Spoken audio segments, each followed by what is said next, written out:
आम आदमी पार्टी की पदयात्रा सरयू से प्रयागराज पदयात्रा 13वें दिन प्रयागराज पहुंची।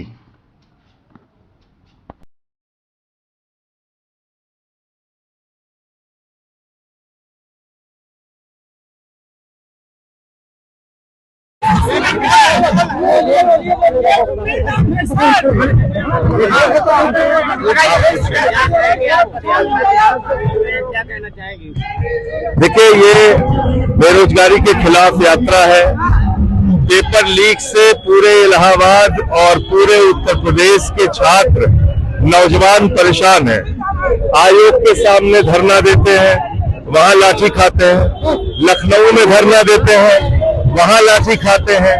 2018 से टीचर भर्ती नहीं हुई, असिस्टेंट प्रोफेसर की नौकरी निकलती है, उसमें घोटाला। जहां जहां कोई परीक्षा होती है पेपर लीक के हवाले चली जाती है। पीसीएसजे का पेपर लीक, सिपाही का पेपर लीक, दरोगा का पेपर लीक, एसएससी का पेपर लीक। तो हर चीज का जो पेपर लीक हो रहा है, पेपर लीक सरकार उत्तर प्रदेश में चल रही है। ये नौजवानों के पीठ में छुरा मारने की कार्रवाई है। बेरोजगारी के सवाल पे युवाओं के मन में गुस्सा है और हम चाहते हैं कि ये सवाल राजनीति के केंद्र में आए और इस यात्रा में बड़ा जन समर्थन मिला। आज आप देख रहे होंगे प्रयागराज में भी बहुत नौजवान निकल के सड़कों पे आए। इसको संगठित करके और एक बड़ी लड़ाई हम लोग आगे लड़ेंगे। सदन शुरू हो रहा है 1 तारीख से और देश की संसद में छात्र संघ बहाली का मुद्दा और बेरोजगारी का मुद्दा उठाएंगे। 25 तारीख को मोदी जी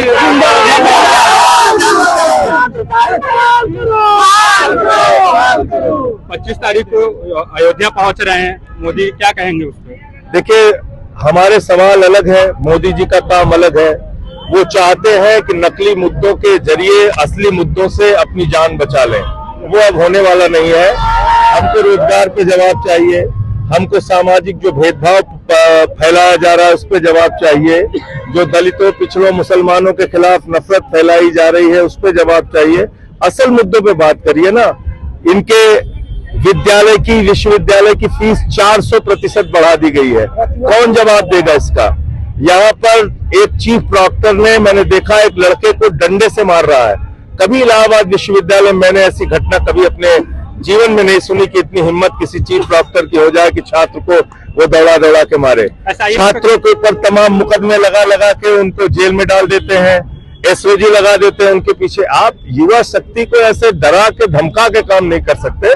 तो ये तमाम मुद्दे उठाएंगे हम लोग। SIR पे बहुत बड़ा चुनावी घोटाला जो बिहार में हुआ, आप खुद से बताइए, क्या 60,000, 65,000, 70,000 वोट एक विधानसभा में काटा जा सकता है? और अगर काट दिया गया तो उसके बाद चुनाव बचा क्या? तो SIR एक बहुत बड़ा चुनावी घोटाला है, जिसके परिणाम स्वरूप आपने देखा कि एनडीए की एक तरफा जीत वहां पे हुई। बीजेपी के मंत्री हैं, उन्होंने कहा मदरसों से आतंकवादी निकलते हैं। उनके पास और कोई काम नहीं है, यही सब बातें। काल में क्या उद्देश्य लेकर के इस यात्रा को शुरू किया? पूरे प्रदेश में हाहाकार मचा है, युवा परेशान है, बेरोजगार है। अगर वो रोजगार मांगता है तो उसको लाठियां मिलती है, अराजकता का माहौल है, असमानता है पूरे देश में। जो निचला व्यक्ति, जो अंतिम व्यक्ति है, उसको न्याय नहीं मिल पा रहा है। पूरे देश में बेरोजगारी चरम पर है, महंगाई चरम पर है। शिक्षा का स्तर यह है कि अगर आपके पास पैसा है तो अच्छी शिक्षा मिलेगी, पैसा नहीं है तो शिक्षा नहीं मिल पा रही है।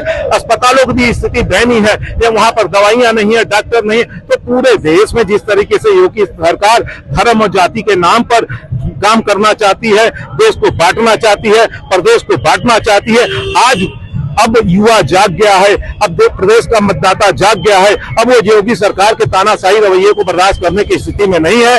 आने वाले समय में जिस तरीके से 2027 नजदीक आता जाएगा, आम आदमी पार्टी के नेतृत्व में, हमारे नेता संजय सिंह के नेतृत्व में युवाओं का एक समूह सड़कों पर दिखेगा। आपको पूरे प्रदेश में संजय सिंह सड़कों पर संघर्ष करते नजर आएंगे, आम आदमी पार्टी संघर्ष करती नजर आएगी। SIR देखिए, SIR, जहां तक SIR का बात है, भारतीय जनता पार्टी का ये पूरी तरीके से मानना है कि जो भी उनके समर्थक है वही वोट कर सके। जो उन व्यक्तियों को जिनको उनका अधिकार नहीं मिल रहा, वो वोट से वंचित कर दिए जाने हैं। क्योंकि SIR इस तरह का प्रोफार्मा दे रहे हैं कि उनको जिस तरीके जो पेपर मांग रहे हैं वो पेपर जो कम पढ़े लिखे हैं, जो वर्षों से यहाँ रहे तो जरूर रहे, लेकिन उनके पेपर उस तरह के तैयार नहीं हो पाए जिस तरह के एसआईआर में आवश्यकता है, तो निश्चित तौर पर योगी सरकार का, मोदी सरकार का षड्यंत्र है। एटीएस ने एक नोटिस जारी किया, सभी मदरसों से ब्यौरा मांग रही है कि वहाँ पढ़ाने वाले मौलाना क्या है, कैसे पढ़ा रहे हैं, और बीजेपी के ही एक मंत्री हैं वो बोले कि मदरसों से आतंकवादी निकलते हैं। देखिए, आतंकवादी तो कहीं से भी निकल सकते हैं, मदरसों से आतंकवादी निकलते हैं केवल बोलने की बात है।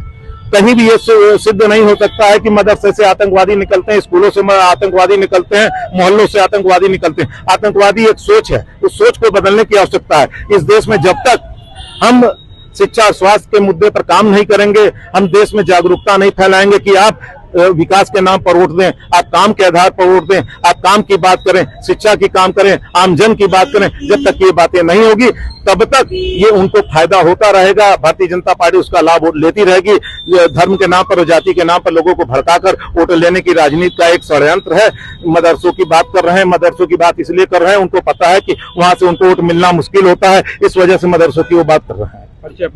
मैं मुकेश सिंह, प्रदेश प्रवक्ता, आम आदमी पार्टी।